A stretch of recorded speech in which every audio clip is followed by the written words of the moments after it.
Hey, Raj Martin here from Billings, Montana. I don't know about this Young American. Young America is, what is it?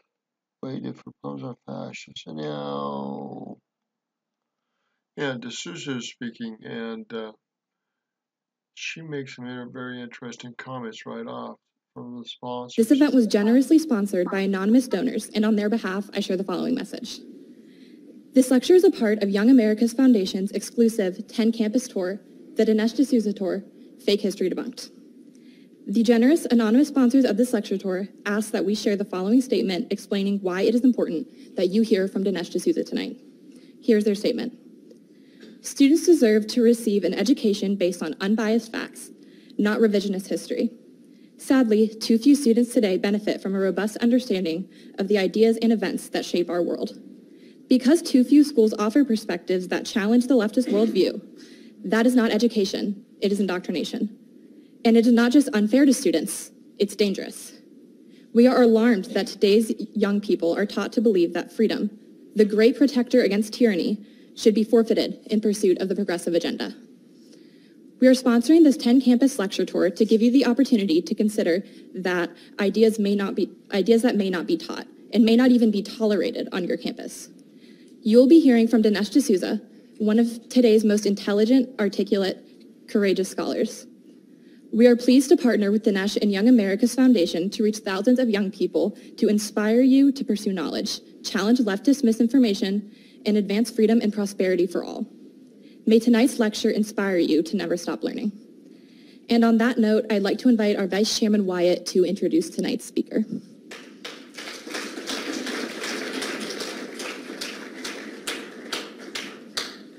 Thank you, everyone. I'm Wyatt Dobrovich-Fago. I am the chapter vice chair. I want to thank everyone for coming out tonight to hear Mr. D'Souza speak.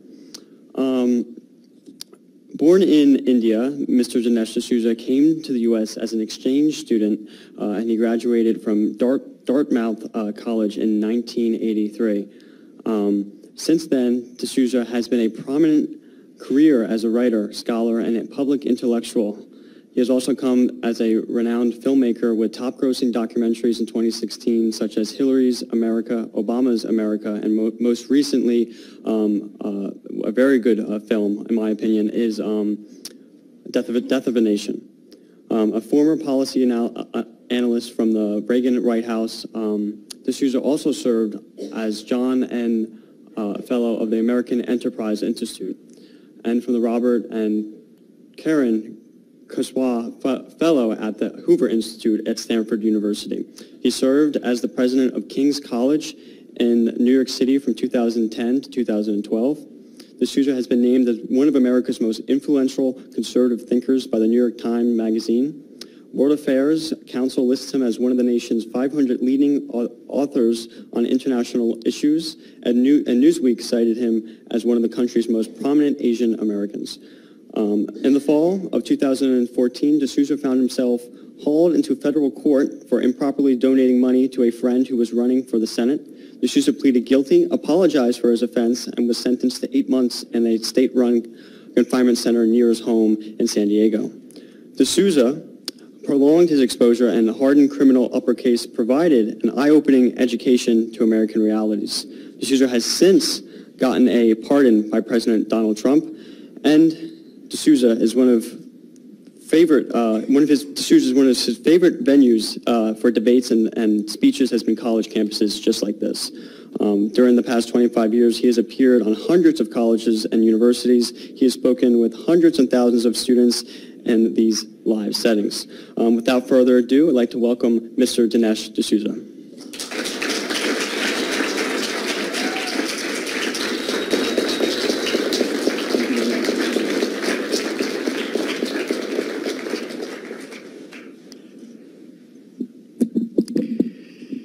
Thank you very much. Delighted to be here on a kind of fateful day in American politics.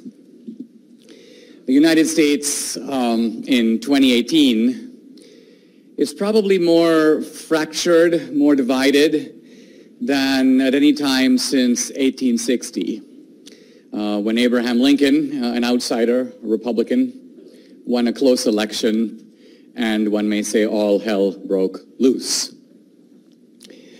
I've been trying to make sense of the results of yesterday. I think we'd have to say that there was no blue wave and there was no red wave. What we got was a certain kind of political draw. But that's not a meeting in the middle, but rather that the Democrats had one good thing happen and the Republicans have had one good thing happen, which is now topped off by a second good thing. For the Democrats, the good thing is to capture the House. And that's important not because the Democrats can do anything with it, but it does give them a sort of place to launch projectiles. And it gives them a chance to launch investigations. Of course, they can pass legislation, but it's going to go nowhere.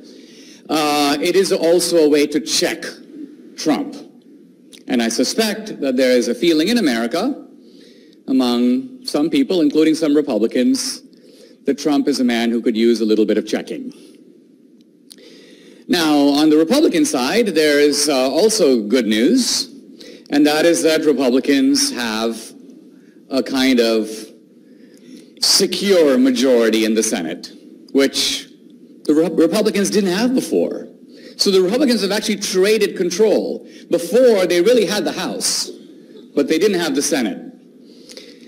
And they were dependent on a very precarious one or two votes, particularly for court appointments, and that's why the Kavanaugh thing was just so close. But now Republicans have a clean majority in the Senate, and that means that Ruth Bader Ginsburg better take her vitamins, because otherwise we could quickly go from 5-4 to 6-3, and it is not inconceivable that you could also have 7-2. So if you ask most Republicans, would you trade the House for a reasonable shot at 6-3 or 7-2 on the court, I suspect most would make that bargain very quickly. Today something very interesting happened, and that is that Jeff Sessions, a.k.a. Rip Van Winkle, has been put out on the sidewalk. And the reports are that Rod Rosenstein, his sidekick, the initiator of the Mueller investigation, might soon follow. This is really important because Trump's great weakness in the past 2 years has been that the guy does not control his own Justice Department. This is because of Trump's greatest mistake of his presidency, which was not to fire Comey and Rosenstein on day one. He could have done it easily. No one would have questioned it. It would have saved him a whole lot of problems. One of the downsides of being an outsider is that you come in and you sort of try to figure things out. And by the time you've figured them out, all kinds of things have taken off, including the appointment of a special prosecutor. All right, D'Souza is really sharp. I recommend you listen to the rest of this. I'm going to give you the link on this. This is got 137,000 views. It's almost an hour and a half. I will listen to it, I will study it, and he is spot on in so many ways. Historically, politically astute, and really sharp in a lot of ways.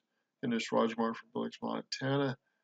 This is getting to a group of college students which are getting away from the leftist world order view of so many universities, which is great, which means young people are fighting back and they're learning what's really going on and what needs to be done to save and protect our nation's freedoms. Dinesh from Billings, Montana. Good day.